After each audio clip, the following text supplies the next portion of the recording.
నమస్కారం, welcome to I dream. ధర్మ మార్గం విత్ విజిత కార్యక్రమానికి స్వాగతం.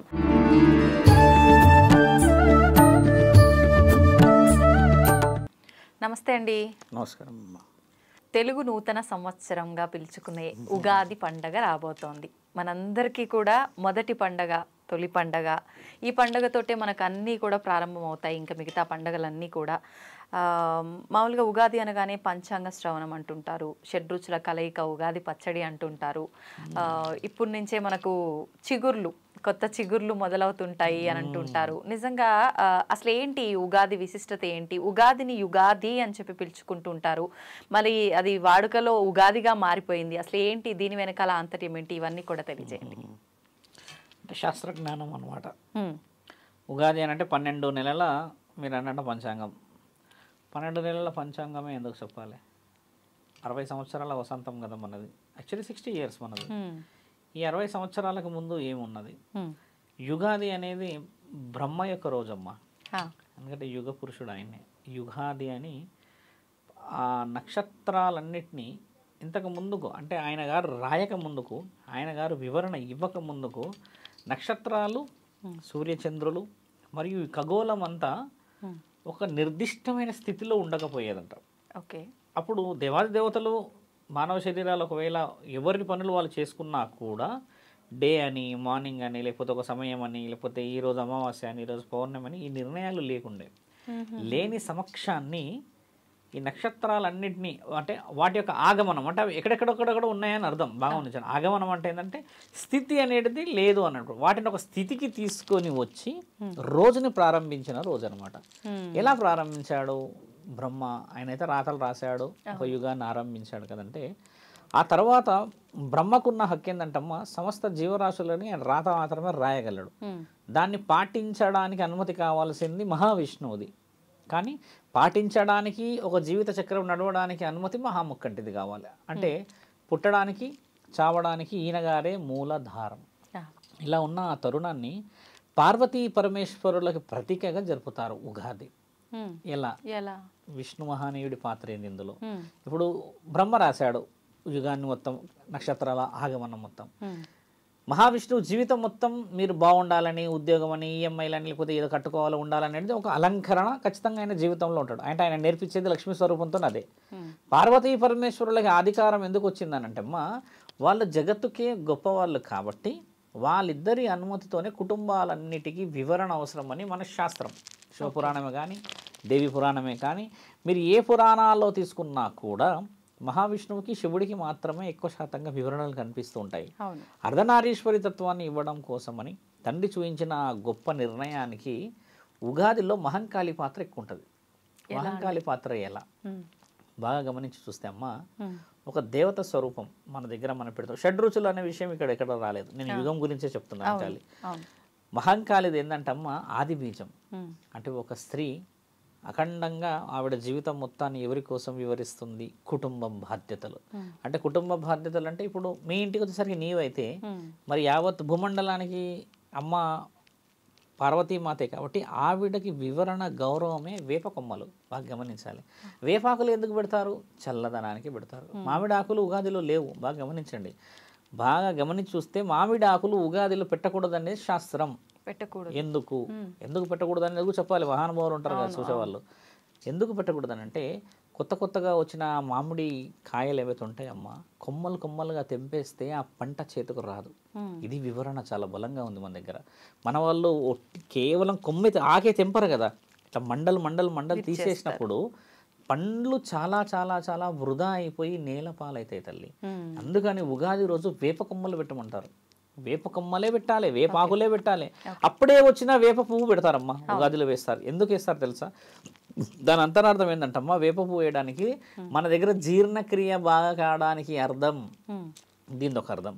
పులుపు, చింతపండు అప్పుడు తెచ్చిందే వేస్తారు. అంటే జీవితంలో 6 రకాలు ఉన్నాయమ్మా. కష్టము, సుఖము, నష్టము, ఇష్టము, దుఃఖము, బాధ, కోపము, కామం, క్రోధం అన్నీ ఉన్నాయి కదా. ఇవన్నిటికీ ప్రతీకగా లాస్ట్ ఎండ్ ఆఫ్ ది మీరన్న వివరణ చూస్తే, ఇప్పుడు వేప పువ్వు తర్వాత చాలామంది నాకు తెలిసి కారము ఉప్పు కూడా వేసేవాళ్ళు ఉన్నారు, వేస్తున్నారు. సోంపు వేస్తారు, అవును. బెల్లం వేస్తారు, తర్వాత అప్పుడే తీసిన వేప పువ్వు వేస్తారు, కొబ్బరి కూడా కొంచెం ఇట్లా తురిమి వేస్తారు. ఇలా అన్ని వివరణ చేసమ్మా బెల్లమే ఎక్కువ వేస్తారు చూడండి. ఎందుకంటే ఆ మొత్తం వివరణ ఆ పచ్చడి చేసిన తర్వాత అమ్మ దాని అంతరార్థం తీపి, జీవిత లక్ష్యం కూడా అదే. ఎన్ని కష్టాలు సుఖాలు ఏది ఉన్నా కూడా నీ అంతరార్థము సుఖమైన జీవితం, మనశ్శాంతిని సంపాదించి నువ్వు ఆనందాన్నే ఎత్తుకోవడం, అంటే జీవితం అంటే మార్గం ఎత్తుకోవడానికి. ఈ ప్రకృతి ఈ సమయానికి ఎందుకు ఇస్తుందని అంటే బ్రహ్మ రాసిన ఈ రోజు మానవులు ఈ నిర్దిష్టమైన స్థితిగతులను అనుభవించడానికని 60 వసంతాలు ఇచ్చాడు. అదే షష్ఠి పూర్తి. 60 సంవత్సరాలు ఒక మానవ శరీరం చూస్తే షష్ఠి పూర్తికి వచ్చినట్టు. షష్ఠి పూర్తి రోజు మనకు చాలామంది చూడండి పెళ్ళిళ్ళు చేసుకుంటారు, రెండోసారి ఇద్దరికి అంటే బియ్యం పోసుకోవడం ఇలాంటివి జరుగుతాయి. ఈ వివరణ 60 సంవత్సరాల క్రితం కూడా ఇదే సంవత్సరం ఉన్నది కదా. మరి అప్పటికి ఇప్పటికీ మార్పు ఏం జరుగుతుందంటమ్మా, మానవుల యొక్క శరీరాలు మారుతాయి. నువ్వు అమ్మలాగా ఉంటావు అప్పుడు, ఇప్పుడు నాయనమ్మ ముత్తమ్మ ఏదో అవుతావు, నువ్వు ఇంకేదేదో అవుతావు. కాబట్టి ఇప్పుడు నీ పరిస్థితి ఏమి ఉన్నది అనేది ఈ పంచాంగానికి అర్థం. ఇంకోటి పంచాంగంలో అమ్మ 6, 6, 12 అంటే 12 రాశులే మన దగ్గర ఉన్నాయి కదా. ఈ 12 రాశుల్లో అమ్మ 6 మగ 6 ఆడ, 6 మగ రాశులు ఉన్నాయి, 6 ఆడ రాశులు ఉన్నాయి. ఇది వివరణ చాలా మందికి తెలియాలి. రాశుల్లో కూడా ఆడ మగ 6 ఉన్నాయి. ఇప్పుడు 108 వచ్చేసి నక్షత్ర జాతులు. 108 ఇప్పుడు అష్టోత్తరం మనము చాలా శాతంగా చూస్తాము, శివుడి అష్టోత్తరం బాగా చదువుతారు, అలాగే దేవిది, విష్ణువుది, హనుమంతు అందరిది ఉన్నది కదా. ఈ 108 జీవరాశులు ఈ 108 నక్షత్రాల్లోనే పుడతారు ఎవరు పుట్టినా. బాగా గమనించాల్సింది. ఇప్పుడు ఇదే సమయానికి ఇక్కడ ఒక వ్యక్తి పుట్టినప్పుడు అక్కడ సముద్ర గర్భంలో ఇంకో వ్యక్తి కూడా పుడతాడు, ఏదైనా జంతువు జీవరాశి. అలా పుట్టిన ఆ వ్యక్తి ఆ 108 నిర్ణయాలలో ఉన్న జాతుల్లోనే ఉంటాడు, పశువు నుంచి మొదలుపెట్టి ఇలాంటి వివరణ. అలాగే మానవ శరీరం కాబట్టి ఈ 12 కేవలం మానవ శరీరాలకు మాత్రమే. బాగా గమనించాల్సిన విషయం ఆడ మగ. అయితే ఈ ఎందులో ఉన్న రాశులలో మీరు అన్నట్టు అన్ని రాశులు వివరంగా చెప్తే, అంటే నేను ఎప్పుడు చెప్పలేను, ఆ రాశులకు వివరణ ఏంటంటమ్మా ఈ సంవత్సరం ఎలా ఉండబోతుందో నీదంతే 12 నెలలకి మాత్రమే, 12 నెలల తర్వాత లేదు. కాబట్టి పరమాత్ముడు నక్షత్రాల ఆగమనం 60 సంవత్సరాలకు రాశాడు. గమనించాల్సిన విషయం. ఇప్పుడు జాతక వలన సింహం, ఇప్పుడు మిథున రాశి ఉంది తల్లి, ఆ 12 నెలల్లో బాగా కుబేరుడు అయిపోయాడు అనుకోండి, మరి 13వ నెల ఒకటేసారి కింద పడిపోవాలా? లేదు కదా. ఇక్కడ ఏమున్నదంటే పరమాత్ముడు 60 సంవత్సరాల వసంతాన్ని రాసి పెట్టాడు. ఒక్కొక్క సంవత్సరం ఒక్కొక్క గుణపాఠం, ఒక్కొక్క సంవత్సరం ఒక్కొక్క ఆలోచన, ఒక్కొక్క సంవత్సరం ఒక ఎత్తు దిగడం ఎన్నో ఉన్నాయి కదా. ఈ వివరణ ఒక పురోహితుడే పంచాంగాన్ని ఎందుకు వివరించాలి గుడిలో సాయంత్రమే అన్న విషయం ఏంటంటమ్మా, ఈ పంచాంగం నీ జీవితానికి కాదు ఇది రాసింది. ఈ పంచాంగం నీ భవిష్యత్తులో చిన్న పెద్ద ఏదో తప్పులు అయితే జరుగుతాయో దానికి మార్గం. ఒక గురువు దగ్గర ఎందుకు చెప్పుకోవాలంటే ఒకప్పుడు ఋషులు చెప్పేవాళ్ళు, ఇది ఋషి పరంపరే కాబట్టి. అలాగా ఇప్పుడు వేద పండితులు సాధువులు కూడా చెప్పరు, కేవలం పంతులే చెప్తారు. ఇది వాళ్ళు అక్కడున్న పీఠాధిపతులు మతాధిపతులు మాత్రమే ఎందుకు చెప్పాలంటే ఆ పుస్తకములో నీ జీవిత చక్రం ఆల్రెడీ ఒక అతను చూసుంటాడు, అది రాసి ఉంటుంది. పంచాంగం ఎలా చెప్తారో మీరు గమనించాలి. శివరుద్ర సాధు సింహరాశిలో పుట్టాడు, నాది సింహరాశి కదమ్మా. ఈ సింహరాశి 60 సంవత్సరాల క్రితం ఉన్న సింహరాశి ఇది ఏమి వివరణ ఉన్నది. అయితే ఆ జాతకం ఈ జాతకం మ్యాచ్ అవుతుందా, అసలు అందులో ఇందులో ఏమున్నదని చెప్పినప్పుడు ఏం రాసి ఉంటుంది అంటమ్మా, భవిష్యత్తు ప్రణాళికలో సింహరాశిలో పుట్టిన అందరిది ఒకలాగా ఉండదు, గమనించాలి. ఇప్పుడు సింహరాశి యావత్ భారతదేశం ఒకటే ఉండాలి కదా, మరి అలాంటప్పుడు ఎందుకు ఉండాలంటమ్మా, పంచాంగం కంటే ముందు మన దగ్గర మీరు అన్నది జీవిత చక్రం చాలా ముఖ్యమైనది. గత జన్మ పాప పుణ్యములు, అంతకు ముందుకు నువ్వు చేసుకున్న ఏదైతే కర్మలు ఉంటాయమ్మా దానికి అనుసంధానమైన జీవితమే మనకు వచ్చింది కదా. అసలు పంచాంగం అనేది ఎలా చెప్పేవాళ్ళు, ఉగాది రోజు అంటమ్మా పంచభూతాల గురించి చెప్పేదే పంచాంగం. ఇది కదా విషయం. ఇది విషయం ఎందుకు చెప్పట్లేరు అంటున్నాను నేను. అది చెప్పకుండా ఒక జీవిత చక్రం ఉన్నాయి, దాంట్లో ఆనందం ఉన్నది, చెడు ఉన్నది చెప్పుకోవడం మంచి గొప్పదే.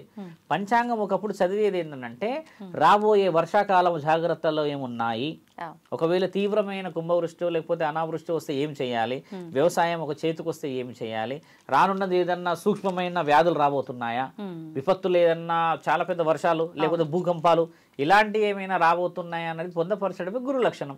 ఇప్పటికీ అదే ఉంది మన దగ్గర. ఇప్పుడు మొదటి ప్రశ్న ఏం తెలుసమ్మా, పంచాంగంలో కానీ 2025 మొదట ఫస్ట్ మీకు చెప్పింది కూడా ఒక వైరస్ వస్తుందని అంటే ఆ వీడియో వేశారు కదా. ఇప్పుడు నెక్స్ట్ రాబోతుంది ఏందనేది చెప్పగలగడమే పంచాంగం యొక్క నిజమైన అర్థం.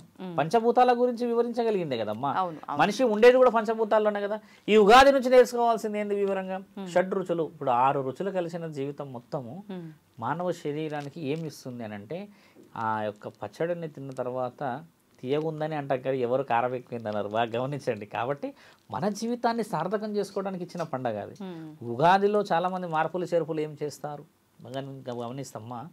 మన వాళ్ళు పెట్టే పద్ధతులు కొంచెం మార్చాలి.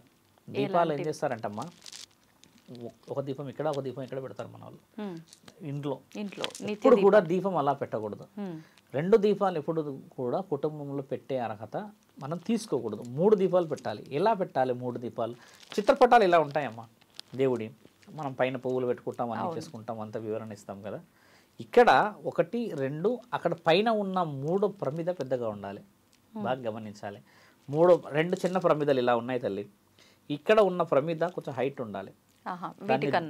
కొంచెం దాన్ని దూరం నుంచి చూస్తే 1, 2, 3 శివుడి కనుల్లాగా కనబడాలి. అది అసలైన ప్రమిద పెట్టే పద్ధతి. అంటే దూరం నుంచి చూస్తే 3 ప్రమిదలు ఇలా కనబడాలి. ఇది హైట్ ఉంటుంది, 2 1 2 కదమ్మా. ఇలా ఉండడమే రాసింది శాస్త్రంలో. నీ ఇంట్లో అంటున్నా నేను, గుడిలో కాదు. ఇంట్లో పెట్టే దీపం యొక్క పద్ధతి చెప్తున్నా. అలా ఎందుకు పెట్టాలి అని అంటే అమ్మ, ప్రతి కుటుంబ బాధ్యతలు భార్యాభర్త పిల్లలు, ఈ కింద ఉన్న వాళ్ళు భార్యాభర్త పిల్లలు సంసారం అనుకోమ్మ, పైనున్న దీపమే పరమాత్ముడు. ఆయన ఉన్నాడన్న నమ్మకం కదా. ఇప్పుడు నువ్వు ఇక్కడ కూడా చాలా ఇంట్లో పోయి నేను ఫస్ట్ దీపమే మలిచిపిస్తా, ఇలా ఎందుకు పెట్టడం? దాని అర్థం తెలుసు కదా, తెలుసుకోవాలి కదా. నువ్వు గుడిలో అయితే అమ్మ దీపం వేరేలా ఉంటుంది మళ్ళీ. ఎందుకంటే ఆ దేవత నియమ నిబంధనలు, అక్కడ ఉన్న సప్త ఋషులు ఏమేమి ఇచ్చారో వాళ్ళ యొక్క గురువు యొక్క వివరణ నిమిత్తం ఇస్తారు. మీరు ఏ గుడిలో పోయినా కూడా చూడండి, దీపం ఒకటి మాత్రం ఖచ్చితంగా అఖండ జ్యోతి ఒక దగ్గర వెలుగుతూ ఉంటుంది. అట్లా మన ఇంట్లో కూడా 3 దీపాలు పెట్టడమే శుభ సూచికము. చాలామంది గురువులు చాలామంది కూడా చెప్పారు ఇంతకు ముందుకు. ఉగాది రోజు వేప కొమ్మలతోని మాత్రమే తోరణం కట్టాలి. మామిడి తోరణంతో ఎందుకు కట్టకూడదో మీకు చెప్పాను. తెలియాలి చాలా మందికి. మండలు తెచ్చి అమ్మేస్తారు కదమ్మా, కొనుకొచ్చుకుంటారు చేస్తారు. అలా కాకుండా మామిడి తోరణాల కంటే ఈ వేప తోరణాలు ఎందుకు పెట్టాలంటే, ముఖ్యంగా వేప తోరణాలు మహంకాళికి ఇష్టం. ఎందుకంటే ఆవిడ చల్లదనం కదా కోరుకునేది. కొంతమంది అది అవుతాయి చూడండి, పింపుల్స్ అంటారు దాన్ని, చికెన్ పాక్స్, అదే అమ్మవారు వాళ్ళందరూ కూడా వేప కొమ్మల మీదే పడుకోబెడతారు, కూర్చోబెడతారు. తెచ్చిన ప్రమిద కూడా అమ్మ వేప కొమ్మల మీదే పెట్టాలి. మనం తెస్తాం, చిన్న కుండ తెస్తాం, మన స్థాయిని బట్టి తెచ్చుకుంటాం కదా, దానికి బొట్లు గొంతుకు పెడతారు ఇక్కడ. ఆ కుండ మొదటి మూత అది ఎందుకు పెడతారంటే అమ్మకి ఆహ్వానం అది. అలా పెట్టిన తర్వాత దానికి కంకణం కూడా కడతారు, మనం కట్టుకున్నట్టుగా దానికి కూడా కడతారు, దానికి బొట్లు పెడతారు, వివరంగా పెడతారు. ఎందుకంటే అమ్మ ఒకప్పుడు వివరణ అంతా శాస్త్రం అంతా దాగుంది అందులో. అదే కుండలో అక్కడ పెట్టే కలపాలి.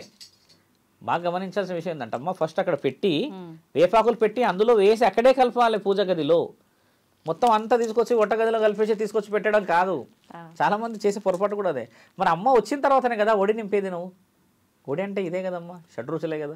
దాని నుంచి నువ్వు కోరుకున్నది అమ్మ ఇచ్చేది ఏది? ఆశీర్వాదం తీయటిదే కదా. ఎంత వివరణ ఉంది కదా. వేప కొమ్మలకు ఉన్న అర్థం ఏంది? చల్లదనం కదా. ఇలా వివరణ దాంట్లో ఇంకోటి, తెలంగాణ ప్రాంతంలో ఎక్కువ శాతంగా ఆంధ్రాలో చూసేది బొప్పట్లు. బెల్లంతో చేసే బొప్పట్లు ఎందుకు పెడతారంటే, ఈ బొప్పట్లు తీయగా ఉంటాయి. ఇదేంటంటే అమ్మ ఆశీర్వాద బలం, ఆవిడకి ఇష్టం కాబట్టి. ఈ వివరణలో సోంపే లేదు అసలు. ఈ మధ్య కొంచెం డైజెస్టివ్ సిస్టమ్ కోసం ఇచ్చారు, అంటే అది రుచిగా ఉండడం కోసం శాస్త్రవేత్తలు కూడా చెప్పారంట ఈ పానీయానికి అర్థమైందో. అలా తీసుకోవడం ఎండాకాలంలో డైజెస్టివ్ సిస్టమ్ మెరుగుపడుతుందని చెప్పారు. అలా కూడా మన దగ్గర ఉంది. ఉగాది అది 6 రుచులు కాదు, అది 7వ రుచి మనది. మన జీవితం కమ్మగా ఉండడానికని దేవతలకి ఇచ్చే ఆహ్వానం కదమ్మా. ఉగాదిని వివరంగా చాలా మంది ఎలా చేసుకోవాలి, ఇప్పుడు ఇంతకు ముందుగా ఆయన గారు చెప్తున్నారు ఎలా పుట్టింది, ఏ యుగంలో ఎలా చేశారు, ఏం చేస్తారు కదమ్మా. ఏ యుగంలో వచ్చినా, ఏ పండుగ ఎలా వచ్చినమ్మా, అంతరార్థం షడ్రుచుల ద్వారా నేర్చుకోవాల్సింది. జీవితం సుఖమయం ఏ విధంగా చేసుకొని బాగుపడాలి. కష్ట సుఖాలు లేనిదైతే బతుకులేదు కదమ్మా. ఎవరైనా ఉన్నారా నా కష్టం లేనన్న వాళ్ళు? ఎవరు లేరు. శాస్త్రంలోనే ఉంది మనిషి ఏమీ సాధించలేడు అని. మనిషి ఏమి సాధించలేడమ్మా. మనం అనుకుంటాం ఆయన వెల్ సెటిల్డ్ అని కదా. వెల్ సెటిల్డ్ ఎవరు లేరు ఈ లోకంలో, ఎవరు లేరు. మనిషి జీవితకాలం మొత్తంలో ఏమీ సాధించలేడు. ఎందుకు సాధించలేడు? ఏదో ఒక వెళ్తే లేని జీవితం ఎలా ఉంటుంది గమనించండి. ఖచ్చితంగా ఉంటుంది కదా. నేను ఇలా కావాలనుకుంటే అలా కావాలంటే ఇలా అంటే, అందుకనే మనిషి జీవితంలో సాధించలేడు. ఇలాంటి కొన్ని విషయాలు కూడా ఏంటంటామో, ఉగాది రోజు పంచాంగం అందరు కూర్చొని ఆ రోజు అన్ని చెప్పుకోవడం ఎందుకు? కొంచెం వివరంగా 1 వారం రోజులు 5 రోజులు టైం తీసుకొని, పంతులు కూడా చెప్పేది కూడా ఎలా అంటామో మైక్లో చెప్పేయడం ఒకటి బాగుంటుంది. అందరూ వచ్చి పర్టికులర్గా చెప్పుకోవాలి చేయాలంటే ఎవరి ఇష్టం వాళ్ళది. పంచాంగానికి ప్రయారిటీ కాదు ఉగాది అంటే. బాగా పెట్టుకున్నమ్మా, ఆ రుచులన్నీ కలిపి కుటుంబానికి ప్రయారిటీ. ఇది ముఖ్యంగా మహంకాళిది, శివుడిది, విష్ణువుది, బ్రహ్మది. ఎంత వివరంగా ఇచ్చిన పండగలో ఈసారి చూద్దాం మరి ఎవరి పచ్చడి ఎంత కమ్మగా ఉంటుందో. అందరూ మారాలి అంటే ఎవరి జీవితం ఎలా ఉండబోతుందో కమ్మగా ఉండి అందరూ. పరమాత్ముడైతే అన్ని ఇచ్చాడు మనకు తల్లి. మనమే ఎన్నో అవమానాల పాలు చేసుకొని, ఎన్నో దేవుని నమ్మక దేవుణ్ణి కొట్టి తన్నుకొని తిట్టుకొని నువ్వు ఏం చేసావు ఉన్నావు, కానీ ఈ జన్మ కాదు కదా. నక్షత్రాలకే పరమాత్ముడు ఆగమనం ఇస్తే మానవ శరీరం ఎత్తిన మనకి ఎంతటి జీవిత చక్రాన్ని ఇవ్వాలి, అది తెలిసిన రోజే కదా అసలైన వివరణ తెలిసేది. కాబట్టి ప్రేక్షకులందరూ పండుగ వివరంగా చేసుకోవాలని కోరుతూ ఉగాది పండుగ శుభాకాంక్షలమ్మా. మీకు కూడా ఉగాది శుభాకాంక్షలు అండి. ధన్యవాదాలు. నమః శివాయ నమః.